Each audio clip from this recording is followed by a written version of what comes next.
your health, your way, your community. Make the change. Join the movement.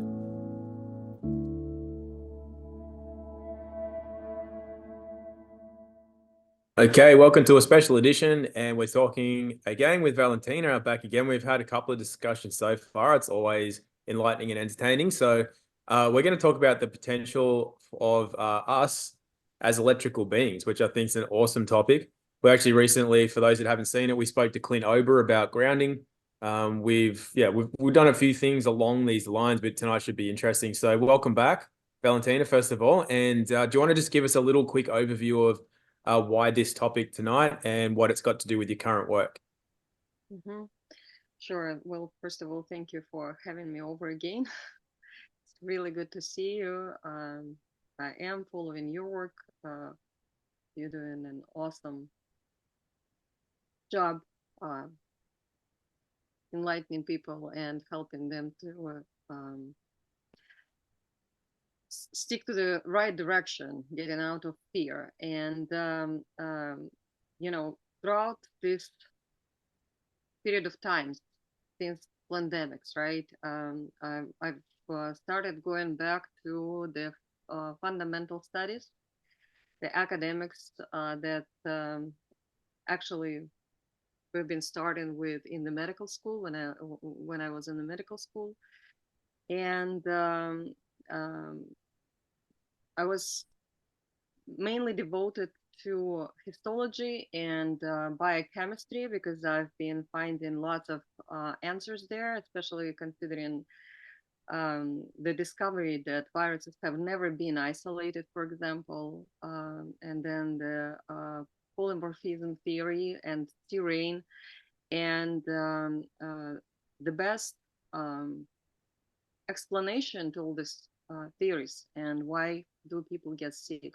I could find, first of all, like I've already said, in mainly in biochemistry. And in our previous meetings, we have discussed it a little bit, and I've been talking about the Otto Wolf's book. I think I don't remember exactly the name, but it's something about the spiritual and moral side of the biochemistry, and about how each element has its own not only chemical and not only physical properties, but also, as he describes them, the spiritual properties. And I found it really fascinating, so I kept digging and ran in a lot of works about on electric culture, for example. I've even been experimenting a little bit in my garden with the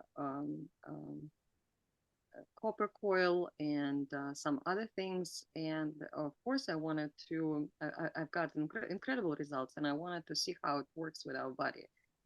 Again, especially considering my previous background while I was still a medical student, when I've been doing the research for 2.5 years, I think I've mentioned this before, on the electromagnetic fields and electromagnetic waves of super low frequencies on the body. We did this research at the Medical Military Academy, the neurosurgery department, and been getting incredible results. But then I didn't have an opportunity to go back to this work, and now going back to these studies and having that background helped me to rediscover certain things, and I've been really impressed. So, first of all, there are a few things that I wanted to share so that we lay out the foundation a little bit, an academic foundation, so that people understand um, uh, what is it I'm going to be talking about. Because I don't want to talk the mythology or esoterics. I want to be sure that we have some rationale behind it. And of course, the more I'm learning, the more I'm discovering that a lot of science, unfortunately, is flawed, and a lot of it is false, of course. But then certain things we can still incorporate and consider so that at least we get a picture. One thing that I must also mention at the very beginning is that I think that's what actually makes us miserable in front of God in a way, is that we would never, ever be able to comprehend with our minds, I'm not saying with our souls, but with our minds, uh, this incredible architecture of the universe and who we are. And we only can keep struggling a little bit with understanding. But whatever we do, in my opinion, is we shall be doing in terms of, moving towards this um, spiritual development, if you will, because I find it to be crucial for the well-being and for not only health, but also for the social economic aspect of our life, for communication, relationship, and so on and so forth. And when I'm, going back to biochemistry, and why I'm talking about it a lot is, and why I'm starting with it is because when I'm talking about the us being an electrical beings, I think I shall point out to the fact that all the biochemical processes are happening with the energy, either consumption or emission. And this is the most important thing, that whatever chemical reaction we are looking at in the body, it always moving the electrons. It's even called the the electrical breathing chains inside our mitochondria, inside the cell. If we consider that the cells are existing in the living body, because we can only see them through the electrical microscope when we work with when we already interfered with the quality of the tissue. But we have to have some foundation. So let's agree now that there are cells.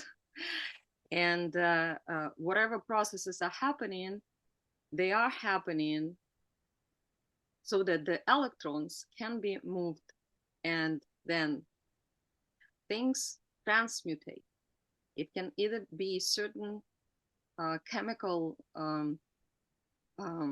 elements, or they can be certain chemical formulas, like complex things. So what it tells us is that we're not breathing with oxygen. The oxygen is just the transporter for the electrons. We're actually breathing with electrons. And what I found further, if you remember, I think in our first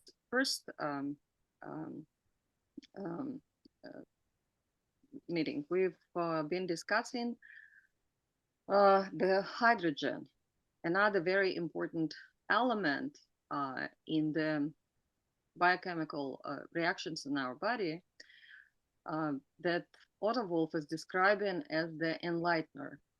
Because to make things visible, we need oxygen. If you think about everything that we can see with our own eyes, it does contain oxygen. When any element, chemical element, connects with the hydrogen, it becomes gas, becomes invisible. H fluorine, the hydrogen iodine, hydrogen bromide, and so on and so forth. And basically, the balance of the electrons and hydrogen is one of the things that is determining, first of all, the terrain in our body. We're talking a lot about the terrain these days because we understand that terrain is the most important thing. It defines the acidity of our body. And what do we need this for? Is for the flow of the electricity. The flow of the electricity, the flow of the waves, electrical waves, would be impossible without this differentiation of the potential. which is determined by the number of the electrons and the number of the hydrogen atoms. But that's not even the most important thing that I've discovered. What I've learned throughout my research is that it's not just what we drink and what we eat and how we move, but it's also, and probably the most important thing, is literally not just our thoughts, but literally our imagination.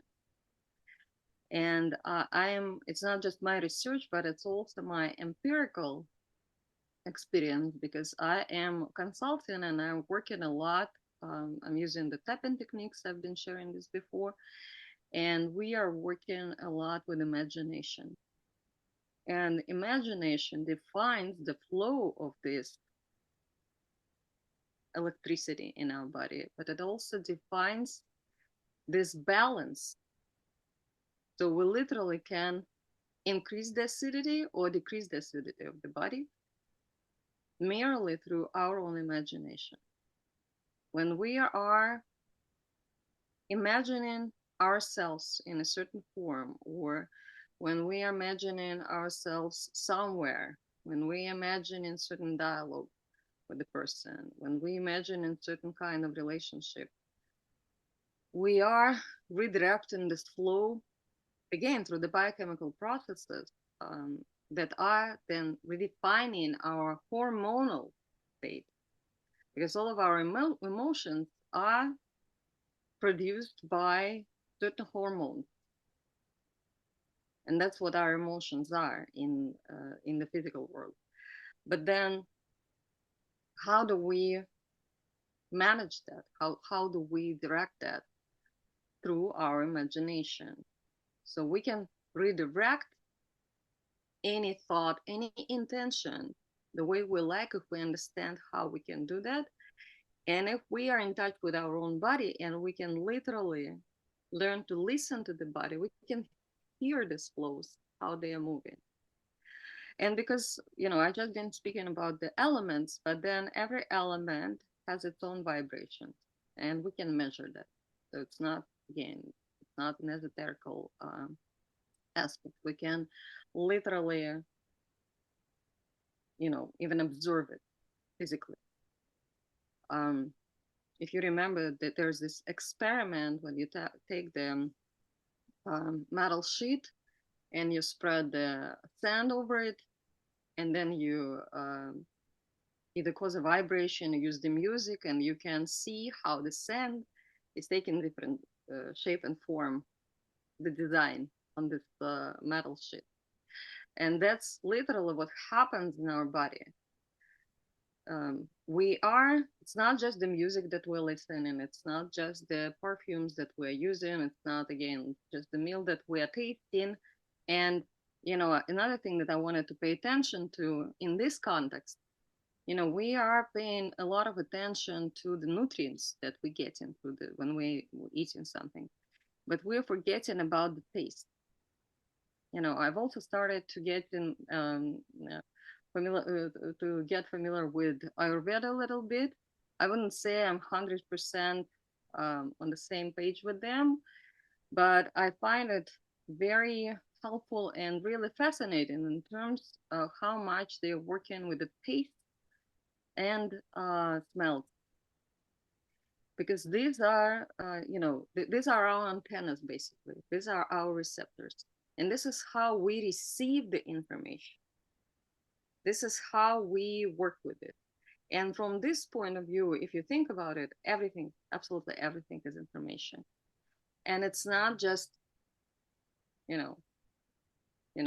we're saying, everybody knows, okay, everything is information, but we never even thinking it through about what does it mean? What kind of information is that? How is it affecting us? How do we receive it? Because when we're thinking about how we receive the information, we're mainly thinking about, we hear it or we see it, we forget about the taste, we forget about the smell, we forget about the tactility, we forget that the ways that they're being emitted by everything around us.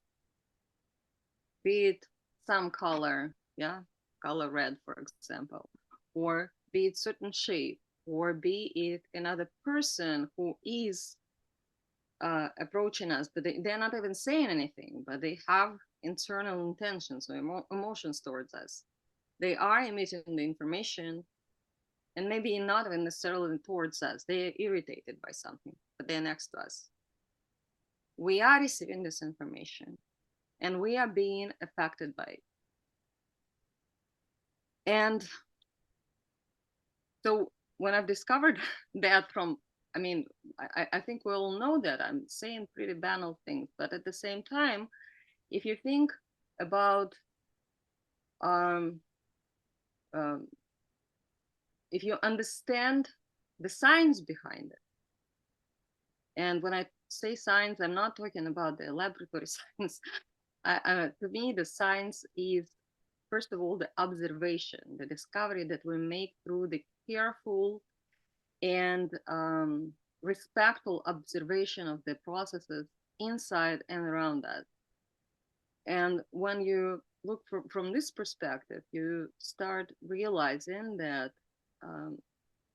because of the amount of energy around us, the electrical energy, if you will, and because of the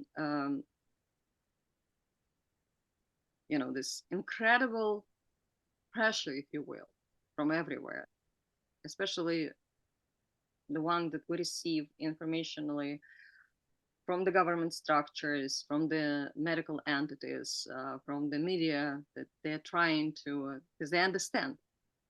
They understand the nature of the information and how to work with it. The second question for me was, okay, so what do we do with it? How do we stay unaffected, or how do we choose which information to receive, to intake, and which information we should be and I don't like the word defend or be defensive of, because I think that anytime we're thinking about the defense, we are separating ourselves from the universe. It's impossible to separate yourself just from something and then not to separate yourself from the rest of the environment. So you're either in touch with the biosynthesis and the rest of the world, or you're losing this connection completely. So what do we do with the information that we don't want to receive, that we dislike? And that can be anything. That could be chemtrails, that could be poisonous items in the water or food that we receive. That could be pesticides. That could be toxic people around us. That could be, again, the propaganda, anything. What do we do? And the only thing that we can do, and actually nature have empowered us with this ability, is we transmutate, we change this information, we take the best out of it. And the only way we can do that is, well, first of all, not only it's not about the way, but first of all, in order to be able to change something and to influence something, your information flow, your transitional ability shall be stronger than of the other sources of the information, which means that you have to be whole. That's when we're talking about we're talking a lot about from the holistic approach about being whole and so on and so forth. And that's where I'm going back to what we've also discussed previously when we met. Understanding your heritage, your own roots, where you're coming from, having strong connection to your parents, despite, whether you know them or not, whether you like them or not, but honoring them, understanding that you are the continuation of this particular family, of this particular bloodline. not from the perspective, of course, of the eugenics, but in the perspective of having the root system. You know, we're talking about the grounding, but this is another grounding that we need, being grounded in your own family line, family tree. And that would be one pull. And then another is having the connection with God.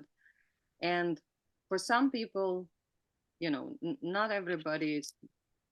I'm dealing a lot with atheists because people in Russia, they come in from the Soviet background. Not everybody has this connection, and we start looking for the way to reconnect despite the beliefs, despite the belief system.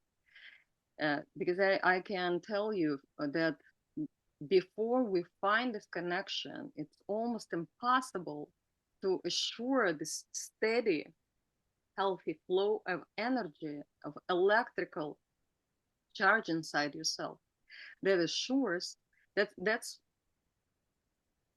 I don't remember if I've mentioned this before or not, but I'll say this again.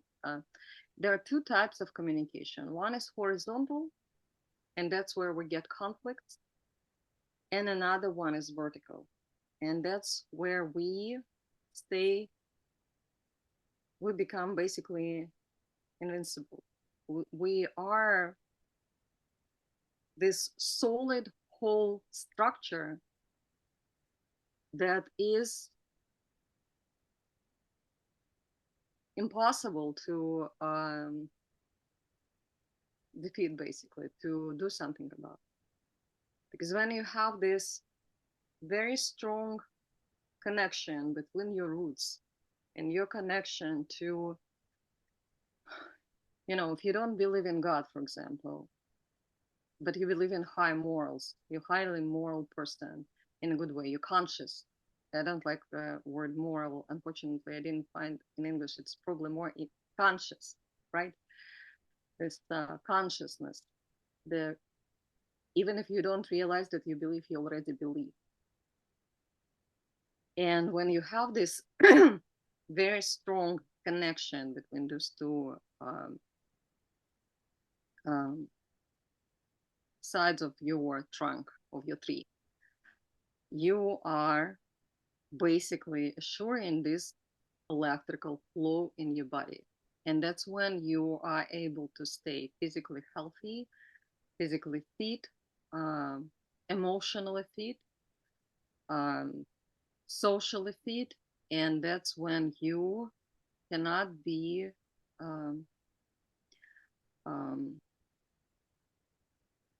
distracted, disappointed, discouraged. It's practically, it would be impossible.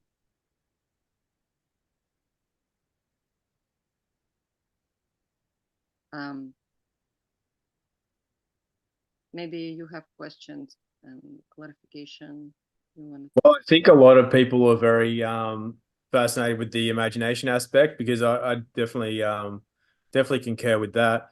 Deb says, does aura or your chakras have any place in the solid vertical flow? Absolutely. Well, each chakra, as the Eastern medicine calls them, is in correlation with your hormonal organs, basically would be it thyroid or thymus or pineal gland. So each chakra is in correlation with one of those organs. And whatever starts here from the heart chakra, I call them existential chakras. They are responsible for our survival, and we need them because they are responsible for our survival. Literally, they help us to understand when we're hungry, when we need more energy, when we have to assure the continuation of our heritage, and so on and so forth. The upper level, that also heart chakra belongs to both levels. It's sort of split in between, and that's why we say that love is so important, because that's where the love lives. The upper level is responsible for the conscious emotion, for whatever, for our spiritual connection, for our connection to God. And it's important that, first of all, they are all steadily connected, that there is the free flow between these, as we call them, chakras.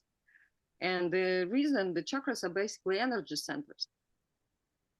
They produce hormones. There's a very high electrical and biochemical activity. So again, there's no esoteric thing. It's pretty obvious.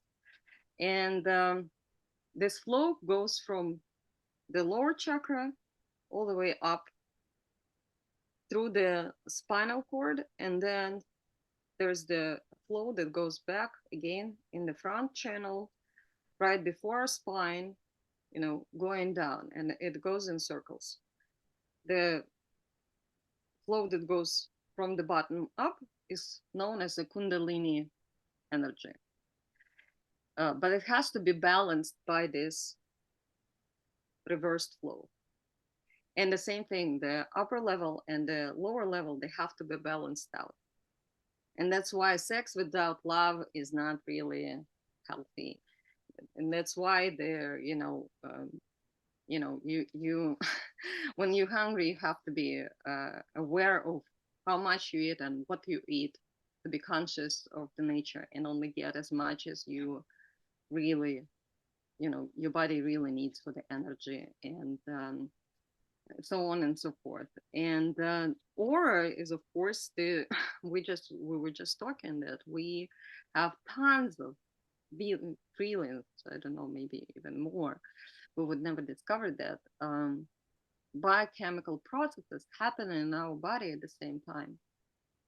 And they all, again, like I said, they either consume or emit the energy. And when we're healthy, we're emitting more energy than we consume, because we are constantly, what being healthy means, in my view, being connected to the source, being connected to God. That's when your own source becoming endless, because you're constantly renewing it. But you also have to be grounded, rooted into your own family tree.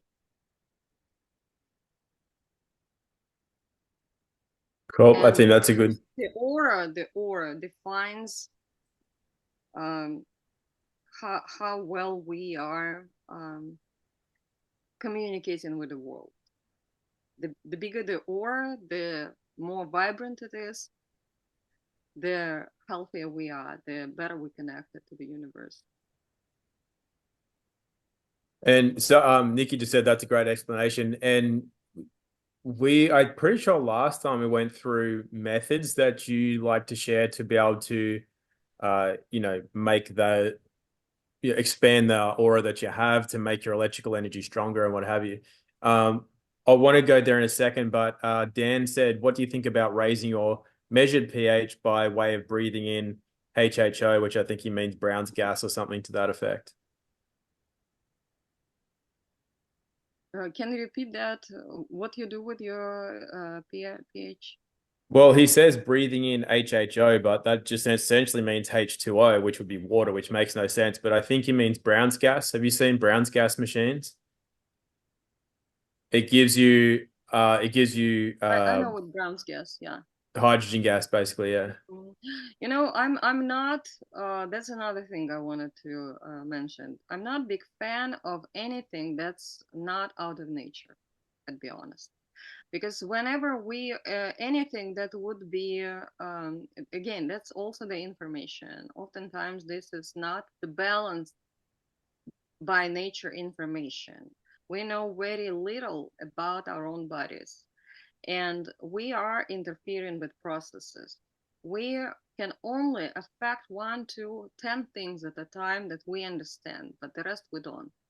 And how it does affect this complexity, this beautiful architecture of our body, we have no idea. And to me, receiving additional hydrogen is connecting with the sun. When you're going out in the morning and you're looking at the sun, with the open eyes, no lenses, no glasses, open palms, and you're receiving this light. And it doesn't matter if you see the sun or not, the sun is out there. I promise you.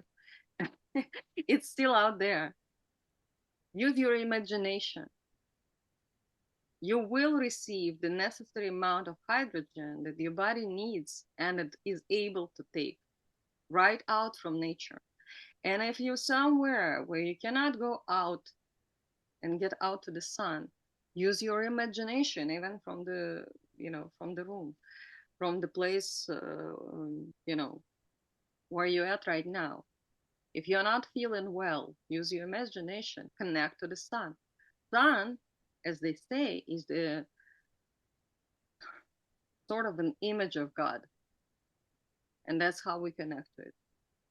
Stay in touch with God. God is always out there. He never turns away from us. We turn away from him.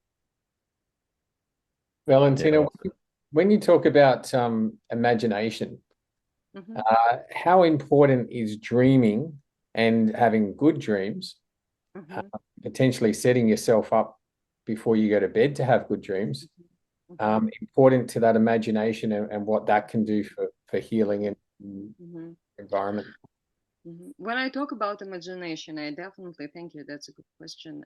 I have to mention that first of all, you have to be very careful with your imagination because it can lead you, mislead you sometimes, and it has to be healthy images that you use. What does it mean? Setting yourself up for the good dreaming, in my opinion, would be just going to bed, going to sleep happy, grateful. When whatever happens in this day, good or bad, you consider an experience helpful, useful experience that you've received.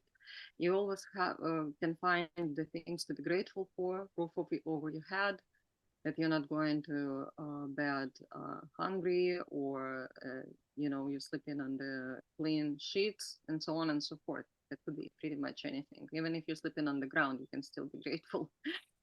And that's what assures the good quality sleep.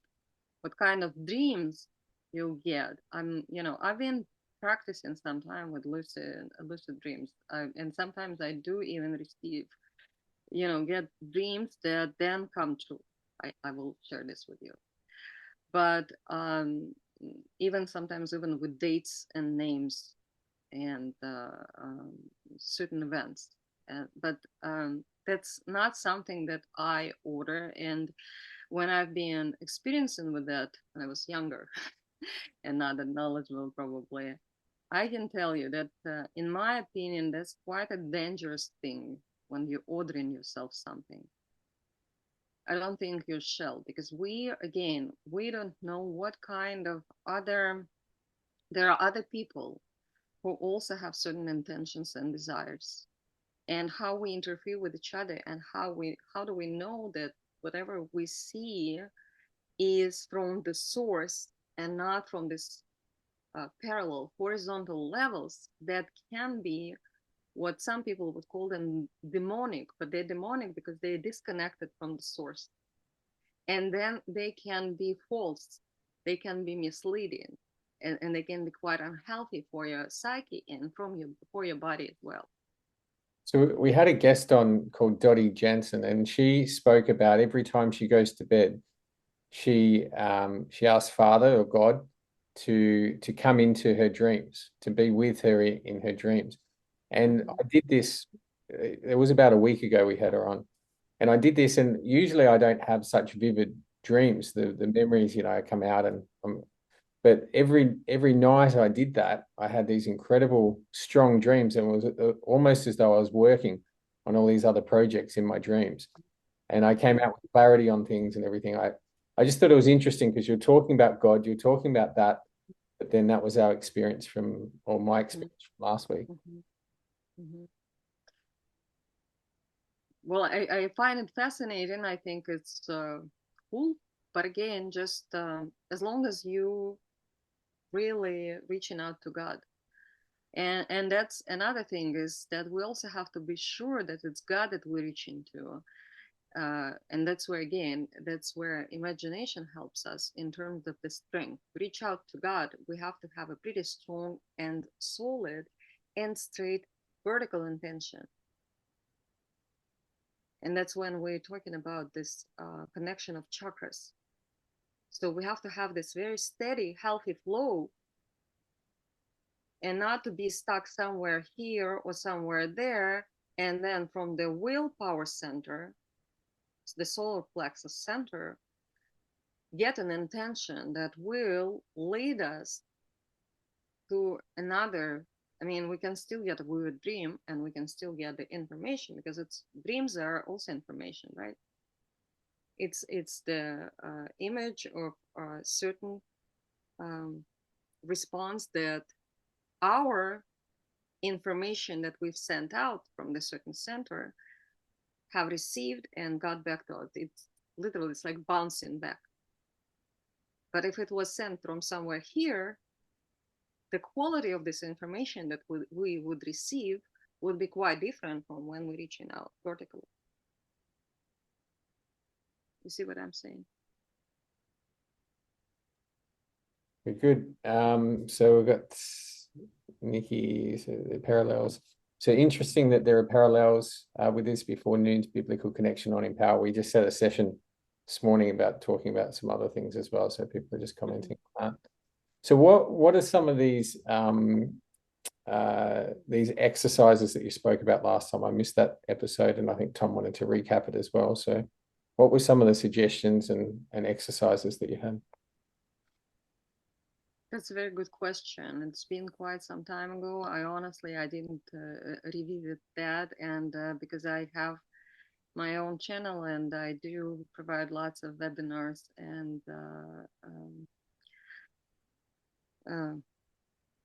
classes. I give a lot, so that might be. I can give you a couple others maybe, but maybe I would repeat myself. But and I'm hoping that your viewers, they can go back to the previous one and see the ones we've discussed before. One would be, well, of course, the grounding, always the grounding, getting the, saying hi to sun in the morning, that I've already mentioned. Another one is right for assuring for the steady flow between your chakras and improving your, as I call it, trunk of your tree, right? Would be when you stand straight and your feet are connected like this, close to each other. Your feet put together, but at the same time you relax and relaxed, but in good tonus. And then you put your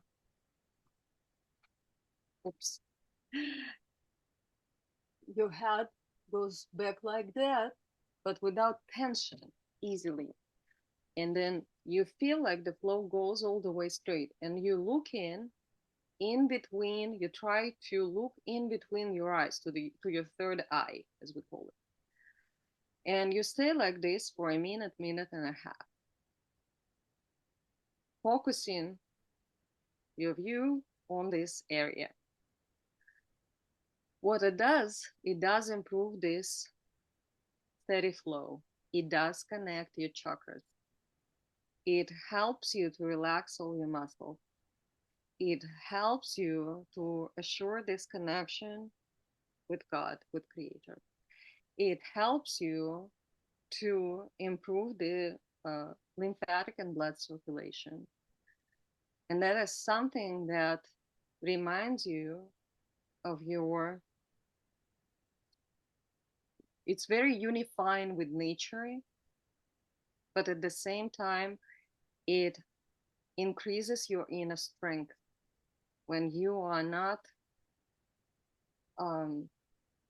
going to be interfered by undesirable information and energies. Information is an energy, basically. That would be one exercise that I could suggest. Then,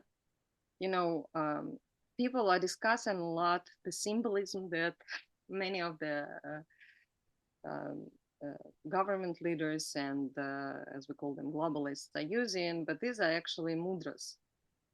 And one of the mudras that we can observe, Merkel does it, lots of people do it. That's this mudra. To be honest, I don't remember its name, but that's a very helpful and healthy mudra that you can use when you're having the conversation that you want to remember, or you're watching something that you want to remember, when you want to focus, or when you speaking in front of lots of people and you don't want to lose your energy, lose your flow. That's the mudra you could use. That's not the symbol. That's very healthy and very helpful energy circuit. All these mudras are circuits. Another mudra that you could use when you are feeling unwell or you feel in pain somewhere and you want to help yourself immediately is you taking your thumb of your right hand and you connect all your other fingers to it. So you're creating a very strong circuit. Or you can use even both hands if you like, and you connect it to the place of discomfort, be it heart or stomach, knee, whatever is in ailment at the moment. That's you basically creating the circuit of energy, and you're pointing out your own laser, if you will.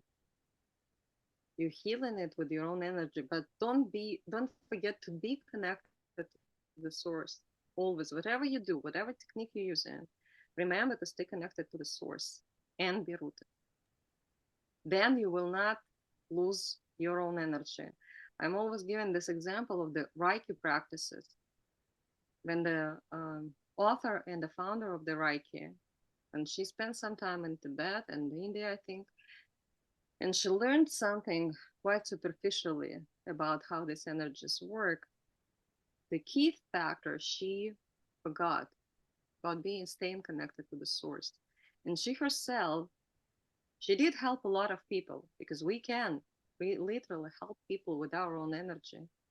But if you're not doing it right, you're going to get sick yourself. And eventually she died from cancer. And I'm pretty certain that that was the reason that she sort of missed this most important aspect of staying connected to the source. That's what you need the imagination for as well. So when you're directing that energy using that sort of technique, are you also imagining the energy flowing through and healing at the same time? Yes, and that's actually what I call the good connection with your own body. That's another thing you need your imagination for, is you have to learn to listen to your body. If whatever you're doing and you're disconnected with your body, you're not hearing it responding to what you're doing. Even when you're just connecting your fingers and you're not hearing this energy flowing, don't do anything until you get this sense of energy flowing. Assure that it comes from there straight into your head, and then use it on the spot that you want to heal.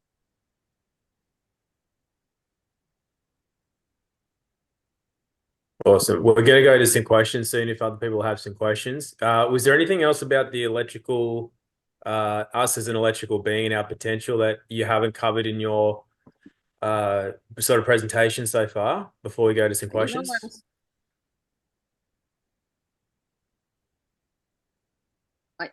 You're asking? I'm sorry. Yeah, I just lost for you you, a like, little bit. was there anything else that you Are hadn't you mentioned so far? I think there's a delay, but that's all right. on? You know, it's incredibly, you know, it's huge topic, huge, literally. And I'm still trying to structure. I've received so much information and so much knowledge lately about it that I'm still boiling it down to the structure. But what I tried to do is I wanted to give the sort of a foundation, the structural foundation for this idea, and then maybe we can develop in our, hopefully we will meet again, and we can then go into details more. Deb's just asked a good question because I know, like, a lot of us understand what you're talking about when you're mentioning God and creator and what have you. But Deb says, how do you describe, define, imagine God or source? So for those that have never really felt that connection for themselves and that's not a knowing yet, like, how would you describe it to them so they can start to access that part? I always use the sun as an allegory. When you're getting out to sun, you feeling this warmth. You are seeing this light, even if you don't see the direct source, if you don't see the sun. Even at night, you see the stars and you see the moon that are reflecting the light of the sun, I suppose. We don't know that for sure, but I suppose. So we know it's there, right? We know it's there. So that would be similar to it. And we start with the sun then. Cool. Just waiting to see if anyone else has got any other questions. But as far as, do you have anything that you like to share with regards to grounding as well? Because part of being an electrical being is that we charge, we need to discharge as well. Do you do much work in the grounding side of things as well? Yes, but like I said, to me, grounding is not only working barefoot on the ground. It's not just holding the trunks of the trees or the branches of the trees, which is also helping you with grounding. But again, we're not always able. Sometimes we need grounding and we are not out there. So again, you can use your imagination and imagine yourself walking barefoot on a beach, or and I find that it's maybe not 100% that effective, but it's still effective. But also, and we shall not forget that we should be grounding literally, like I've said, I keep repeating this. We should be grounding into our family, into our parents, first of all. And that's another thing that I find, that a lot of obstacles when I'm working, when I'm consulting people, a lot of obstacles I'm finding in the relationship of people with their parents, even, adults, like people who consider themselves mature, and they think that they've overcome it, and you start working on it and you realize that there is disconnection. They disconnected from their family tree, they're disconnected from their parents because they are still offended by something, or they're feeling insecure, they didn't feel enough love, like they say, from their mother or their father, enough understanding and stuff. It's all in your mind. You decide. Well, first of all, it's not, like I've said before, I don't think we shall be forgiving our parents. Like, you cannot forgive God. The parents are sort of an image. The father is the image of, I'm hoping that I'm allowed to say that, but the father is the image of a God for the child, and then mother is the image of the Mother Mary for the child. And when we look at our parents like that, we understand that they gave us the greatest gift that they could give to us, the life. they've also shared with us their health, their beauty, their strength. Otherwise, we wouldn't be that wise, that smart, that beautiful, if not for them. So we have to see the best in them and the best in ourselves from them with gratitude. And that changes the picture completely, because you realize that you don't have any flaws. And then whatever we dislike about our parents is not for us to judge, because they have their own path. They have their own challenges in life that they have to go through and overcome. And who we are to judge them or other people, we have to be going through our path and living our life, but being grounded in them, in their strength. And when we learn to remember only the best things about them, when we learn to find their strengths in ourselves, that's how we also ground ourselves through this imagination in this, and we get this literally, this very strong root system. Yeah, I like that you brought that up. It's funny because I've been one of those people that I kind of ran from my family like a long time ago because we were so different. And then I got really like, expert in health and stuff. Like I could tell everyone everything about food and the ether and grounding and all that sort of stuff.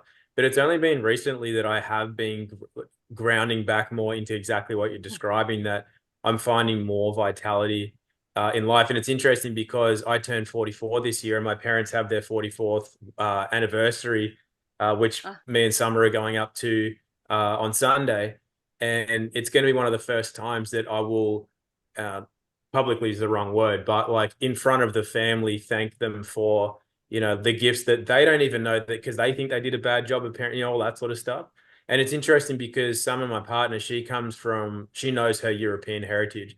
Like somebody that's Russian like yourself probably is a bit more connected to your family, because what you're really talking about is traditional values and just traditional wisdom, which I think is lost in modern society. And too many people are looking for the new biohacking way to get healthier. But all of that stuff's just fleeting nonsense, most of it, that doesn't lead anywhere. And you're talking about the real stuff, the real things to ground into, which I think we're distracted from when we're focusing too much on grounding devices or, the new things that you can do, when really life's quite simple. But they're often the hardest things to do. Like, tell most people to ground into their family, they'll be like, no, surely there's just some shoes that I can wear that'll, do you know what I mean? So I like where you're coming from, because it's not many people talk about that aspect of it.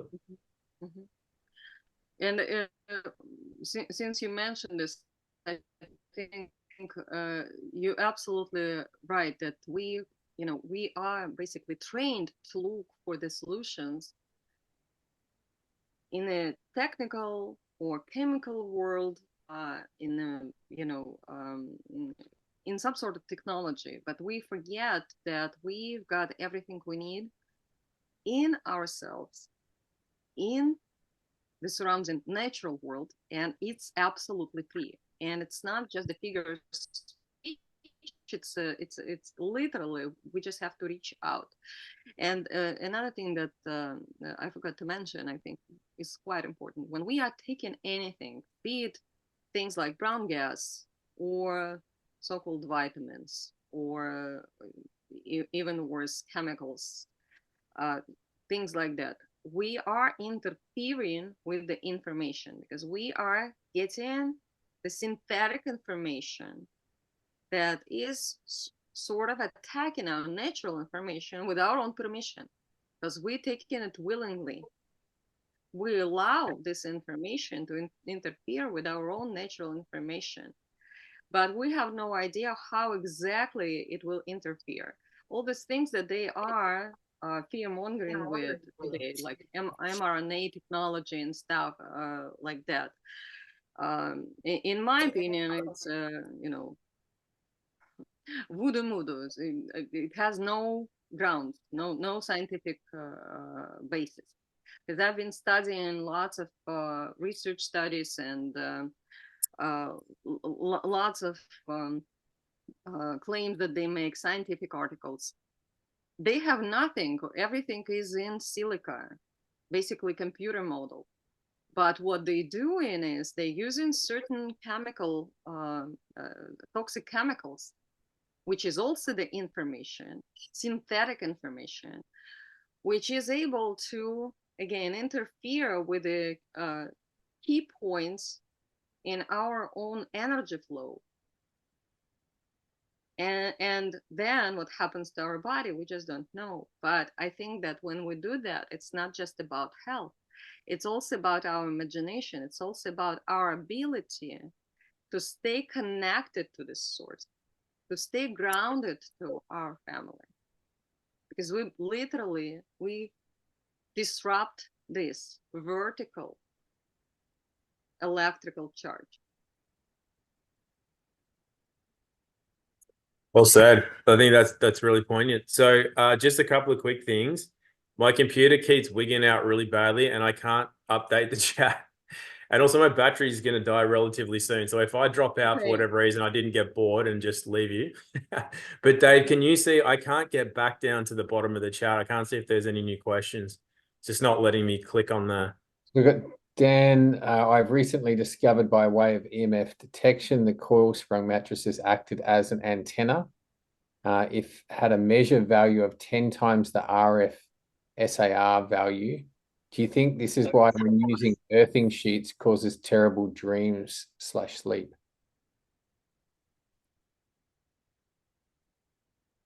Which sheets? Using what sheets? Earthing. So there's earthing blankets and sheets, I'm assuming, that you can add to your beds, but is that messing with it if you've got coil spring mattresses? Well, I'm, that's another thing. I think we've discussed it previously. Again, everything is information. We've already agreed on that. The more natural the information is, the closer it's in its source to nature, the less damaging it is to us in terms of interference, because it's, that's our terrain. That's where we're coming from. But the more it is synthetic, the more it is foreign to what we are, to our nature, the more damaging it is. And yes, I find it very important what we choose to wear. Is it natural tissue or not? What we sleep on? What kind of mattress do we choose?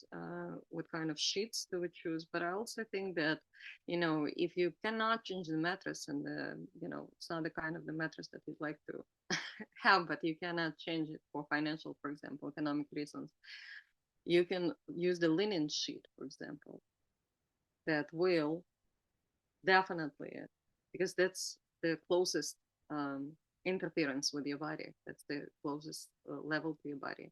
And then you can strongly, severely minimize the effect of it. But also, I don't think we should be paying that much attention to these disruptors, because we will just go crazy if we keep, we live in the world that is filled with synthetic things, with plastic, with toxins. And I think I've been talking about it before, but I'll repeat this again. I think that nowadays there's another psyop when everybody is talking about detoxifying, everybody talking about staying clean, cleansing your body and cleansing your mind and cleansing this and that. And it's like the psychosis, the mass psychosis of those who consider themselves leading a healthy lifestyle. The healthy person is not paying that much attention. You don't care about what's going on around you in terms of, this being a threat and that being a threat. You feeling yourself whole, and you, with your imagination and your energy flow, understand that you are not getting affected by it. but you can transform it. You have so much energy because it's not your energy, it's the energy of your family root family tree, and the energy of the God that will transform it the way you need it and your body needs it. And it's not, again, it's not some esoteric voodoo. It's a physical science. It's literally physically possible. I got another question here. There are lots of different types of meditation. Do they all assist in the process, and how? And I'll add to that question in the fact that there are, I believe that there are some practices that are going into bringing in bad messaging as well. So any thoughts on what to look out for and how to discern the good from the bad? Mm-hmm. That's pretty much like this question you asked me about the dreams. When your meditation is it's about the direction of your meditation. When it's vertical, again, going back to the source and connection, getting back from the source, there's nothing to worry about, I think. And it's also about the observation and inner observation. Meditation is basically calming your mind mainly through the observation, through the acceptance. But acceptance of this divine nature of things, divine nature. When you have this divine component, then it's a safe meditation in my view. But when you are some people trying to like visualize things, and that's not the kind of imagination I'm talking about.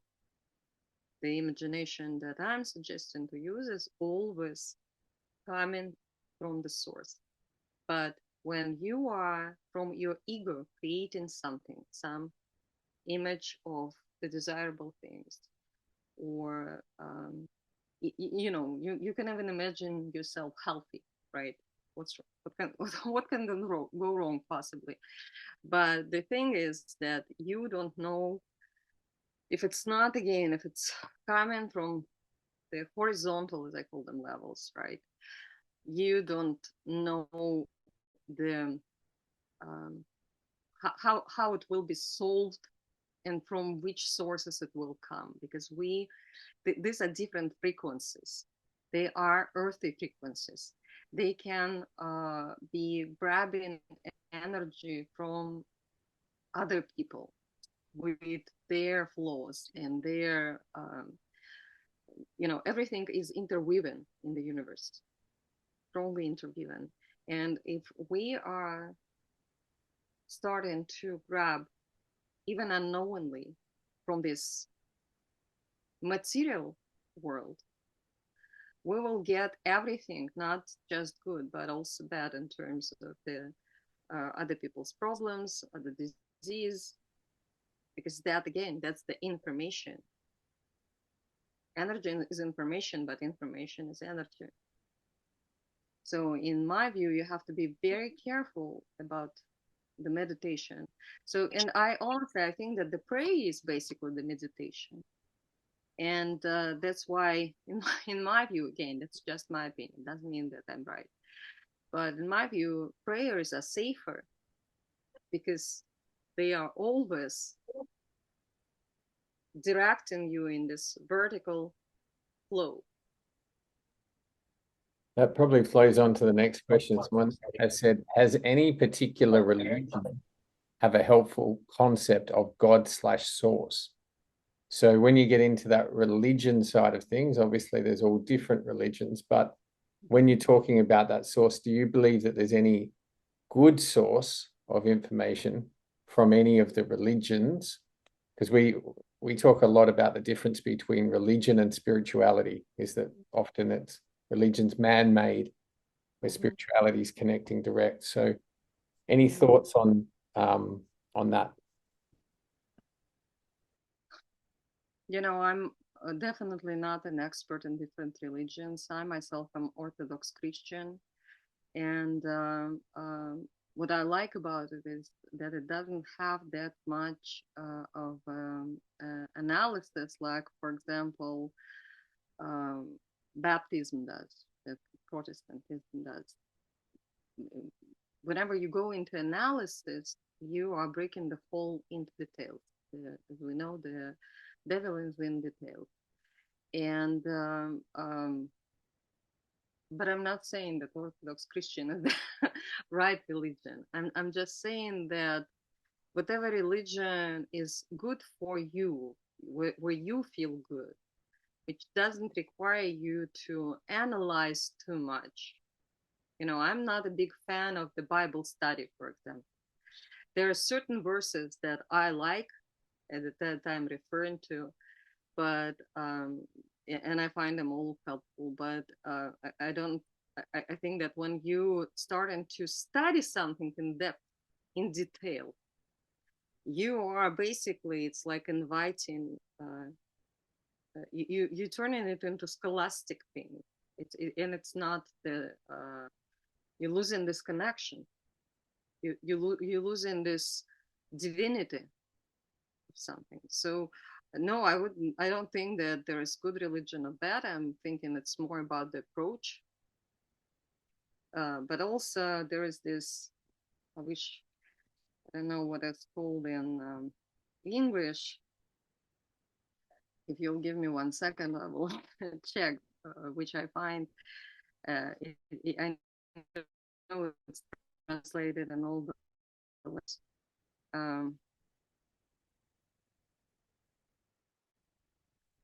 In English.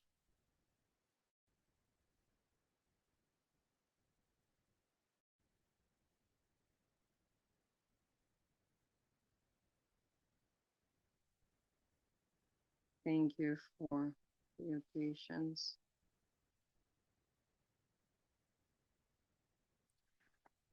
It's the Sermon,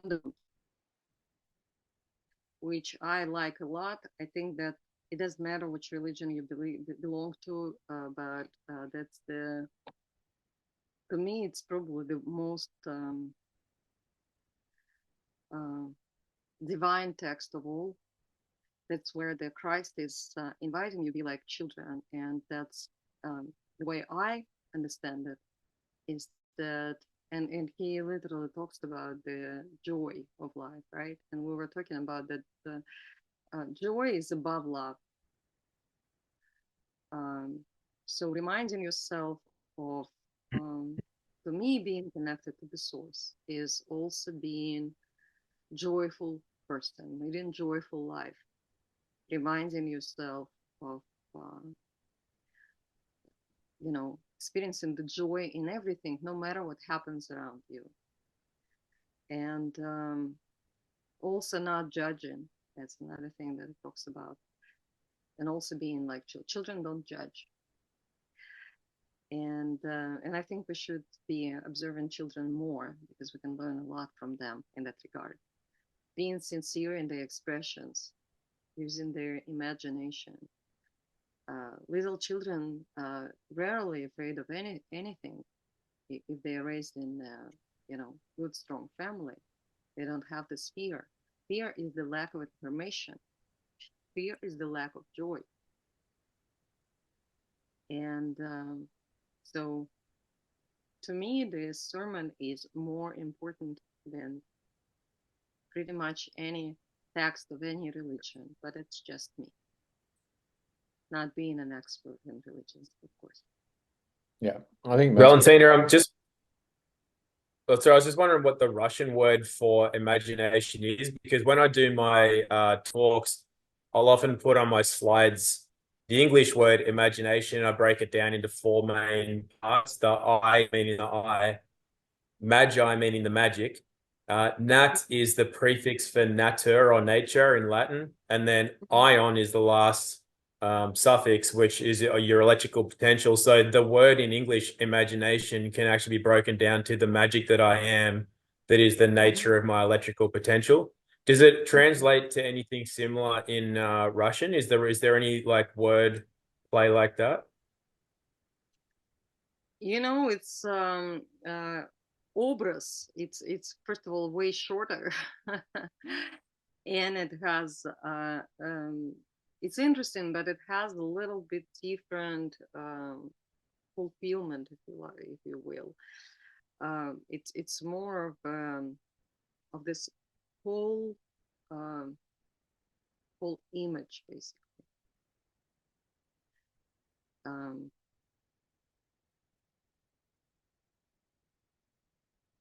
yeah, I'm thinking I wouldn't find a similar interpretation that you offering, but it's amazing. It's really really good.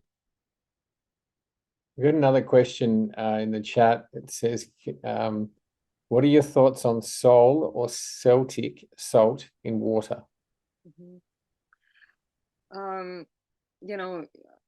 I'm currently in Russia, and it's difficult to find the Celtic salt.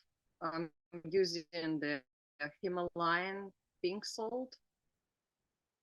I'm not putting it in water. I'm actually just using a little bit of it and then drink water following it.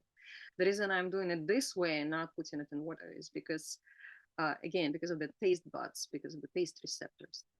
That's a very important taste. It's not only about the number of biochemicals in it, but it's also about the taste that you get. That's an amazing remedy against the headache. When you had the I don't know, lengthy meeting or difficult conversation, or just had a very difficult day, reviving your senses and reviving your energy levels. Just a pinch of salt under your tongue or over your tongue, and then, giving it a minute or two and only then sipping water, in my opinion, works best and better than just having water salt in water. But again, that's just me.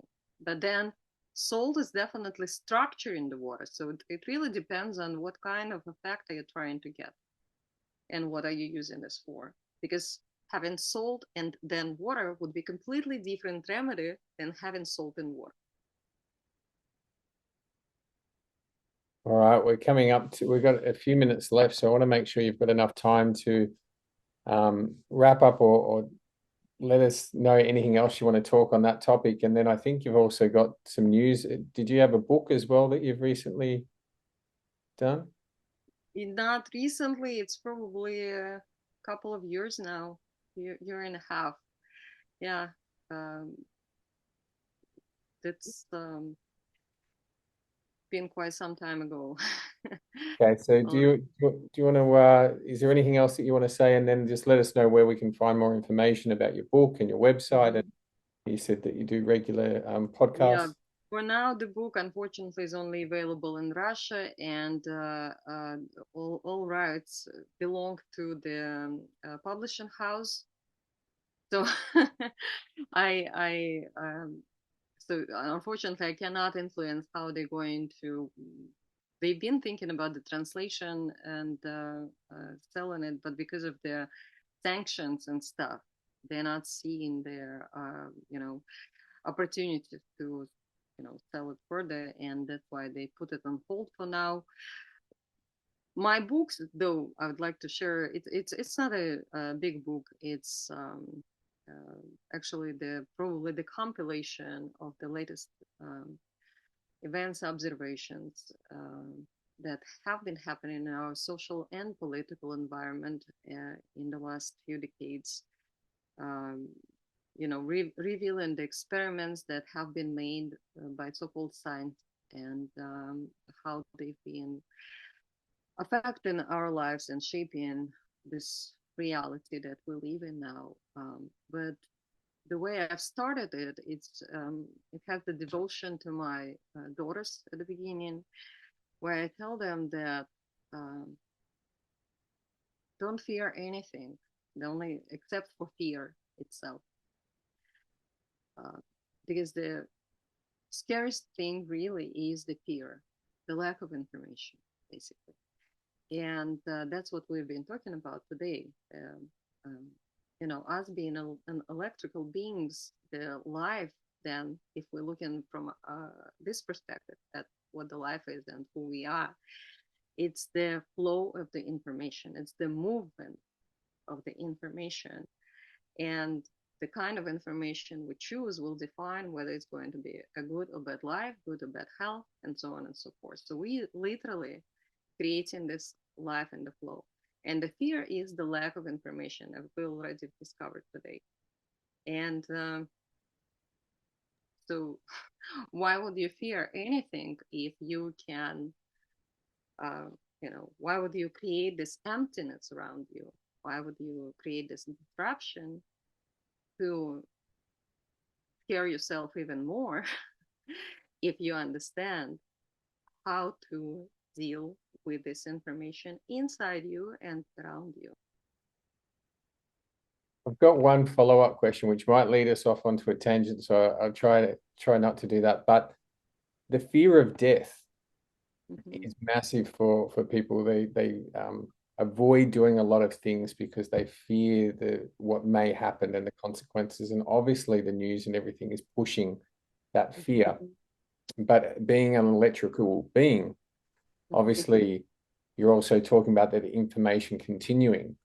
So that belief of knowing that there's something after, and that this is only one part of the journey, and removing or accepting death in the physical form, how much do you think that impacts in your ability to deal with and be vibrant in this life? I think it impacts it tremendously. I think that actually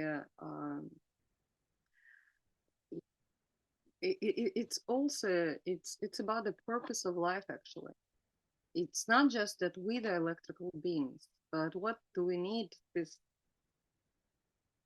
the electrical flow for? Where we, the density, the strength, and the other factors of the electricity define the materialistic aspect and, if you will, the spiritual aspect, the transcendence of our body's soul reality around us. And in my view, our purpose is to eventually get back to the source, going back to God, where we belong to. That's how I view it. And when we are living with this notion, when we are understanding this purpose, and then all our intentions are aligned with this purpose, and we get this very strong electrical flow that then promises us that it will be able to have such a strength that at the end of our life, at the end of our life path, we will reach right to the source. We will not get stuck somewhere else, and we will not fall down to here again. All right. Without Awesome. need. All right. Thank you. Tom, any last things that you wanted to ask? No, but I've very much enjoyed it, and thank you for the reminder of the deeper elements of grounding, and it's great. I enjoyed it again. Thank you. Thank you again for having me over. Thank you, Natalie, for organizing it as usual, and I'm hoping we'll be seeing each other again. Yeah, for sure. And just a reminder, what was your website? Where else can people follow you? I don't have a website. I do have my channels on Telegram. There are 4 channels that I have. Probably, well, first of all, I'm reminding that there is a translate function in the Telegram, and you can translate pretty much any text. So there's my personal channel, and I will send it to Natalie so that she can share it with the crowd. And sit under the video as well. It's all in Russian, but like I said, pretty much every text can be easily translated. Hopefully, not much will get lost in the translation. And then there is the another channel where I'm collecting the studies. It's almost like a library. Civeda X files. That's where I'm collecting all the information on the terrain studies, the so-called virus isolation studies, the pleomorphism theory. That's another thing that maybe we should touch of next time, because pleomorphism is all about the electrical shapes. And I think that it's not just about the bacterial world, but it's also about us. We are, I think, the direct result of the pleomorphic processes defined by the electrical charge and the information flow. But that is, I think, the completely, maybe should be completely different. Good opportunity for us to catch up again. Yeah. All right. Thank you so much for your time again. We wish you well, and we'll see you again soon. Thank you, and thank you for everybody who joined us. And again, thank you, guys. It was good to see you again, and looking forward to new opportunities to see you. Great. Thanks very much. See you, everyone. Yeah. Thank you. Thank you. Bye-bye.